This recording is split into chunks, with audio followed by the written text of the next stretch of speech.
Okay, welcome back. I think I got cut off just a hair early on that one. I didn't think I reached my full 10 minutes, but just to recap, so the main comparisons that we made about these two works, which was that overall we have greater contrast and a bolder use of lines, much darker lines in places on the Lebrun. That was first reaction. Second of all, the use of line weight, the change of line weight. Um, in it, we see both drawings using that change of line weight as a way to describe volume, right, and as a way to create flow and rhythm. Um, but we would have to say that the range of line weight is much greater in the Lebrun. It's a much more restrained, tighter kind of range of line weight.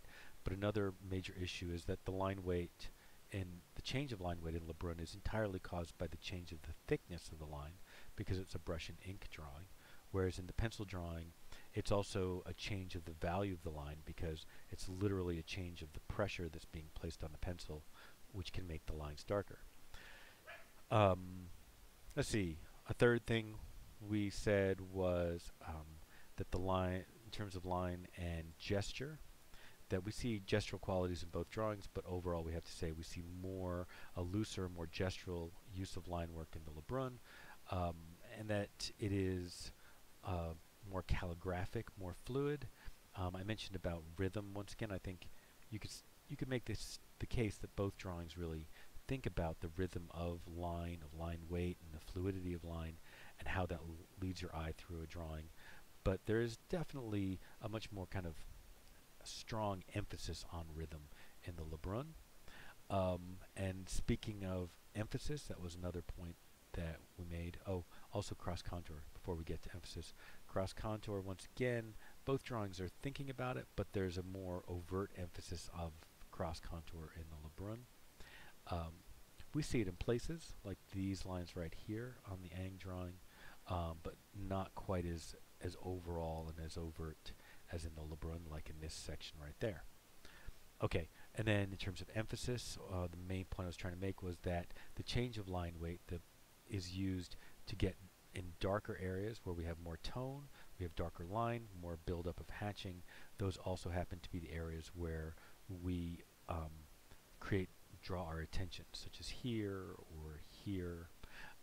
And in the Lebrun, he's kind of creating sort of a reverse type of emphasis where the face, which is a primary focus of the drawing, is drawing our attention in part because it's the area with the most delicate and the thinnest and the lightest of lines, where all the other lines are much heavier, and they get heavier as they go down below, kind of creating this sense of the weight of the figure. Okay, I think that covers all the major differences between them. Let's talk about value and how value is a part of both of these two drawings. So the first thing, if you were analyzing these two drawings, first thing you need to do is think about the value contrast, and break the value contrast down into first the value range, the range from the lightest light to the darkest dark, and then also the speed of gradation. So looking at these two drawings, most likely you probably thought that the one on the left by Caravaggio here has a greater value contrast, and this one has less of a value contrast, and you would be right. And let's start with the range. So the lightest lights in this drawing are not a drawing, on this print, this engraving, are approximately the same as the lightest lights in this painting, but the darkest values in the painting are far exceed the darkest values in the print. And then so that's in terms of range, and then in terms of speed of contrast, which is how fast values shift from the light areas to the dark areas. The Caravaggio has a very fast sense of speed of contrast, the sense of from the areas that are receiving light, we very quickly move to shadow, and the shadow becomes very, very dark. Whereas in the Dürer, we have lots of passages of slow shifting of various subtle mid-values. There's lots of mid-values, and there's lots of passages where we're shifting very slowly from one mid value to a slightly darker mid value. So overall, we would say that the speed of gradation is much slower in the Dürer. So the Dürer is an engraving, and by the way, you can actually see Albrecht Dürer signed it right there, right? And there's also the date right there for those of you looking for secret clues. So another way to think about value is to think about how each image creates value. And in the case of the engraving, it's creating value through line. It doesn't necessarily look like it, right? It looks like it's got lots of very subtle, even tones. But if you looked at it really, really up close, like in class sometimes I blow up the images for people to, to prove my point. Actually, I think we can do that right around here. There we go. Let's blow up an area and see if we can look at it a little bit more closely. Still a little bit hard to see, but as you can kind of tell that these areas are all made up of lots and lots of lines, right? There's lots and lines built up of hatching and lots of marks. And because of that, therefore, it's built up of like mark repetition and through line. There's use of change of line weight, but also just the hatching and cross hatching and using that to create tone through kind of repetitious process. Whereas in the Caravaggio, value is created primarily through color itself, the decisions about color, and through tone. And so it's much more of a pure tonal image. Okay, and then a third part of the question is about how value is leading your eye in the composition. And so one of the things to think about is between the two images, right? The way our eye moves through this print versus the way our eye moves through Caravaggio's painting.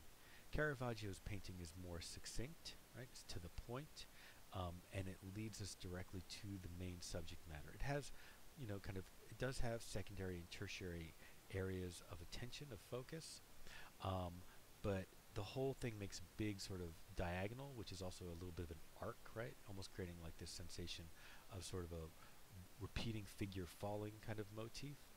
And it all leads to this area right here, which is overall light in a painting that is overall dark. So one of the things that we can say is that Caravaggio's painting, in terms of its use of value, creates a lot of focus and attention by making certain areas very, very light in a painting that is overall dark. Whereas in the Dürer print, there is, it's a much slower read, right? It's got, some big main figures, but it's got lots of details, a lot of small little areas, and our eye kind of goes slowly from one little thing to another. There are lots of little moments to read, and it's very much about looking at it that way, not rushing our eye through it, and it's not about creating one unified vision of like this image is about only one thing. We could really spend a lot of time looking at that kneecap and enjoying it as part of the image. Okay, so but if you look at how that relates to the way he's using value and how value creates emphasis, the feeling you get is that the overall value of the work is because overall sort of mid or mid-dark value. And then our attention is brought sometimes by areas of light, sometimes by areas of dark, but mostly by areas of contrast. That all the areas that that bring more attention to us also happen to be areas of higher contrast than the overall kind of mid-dark value of the work. Okay, and then I think I also talked a little bit, or in the question it mentioned value grouping, and value grouping is definitely more important. Like if you squint your eyes and look at the Caravaggio, you can kind of see how all the shapes start to break apart and become, all the dark shapes kind of link together, and all the light shapes, like the way these light shapes start to group together. Whoops, let's go back. Group together and lead your eye through the piece. And it doesn't do that nearly in the same way in the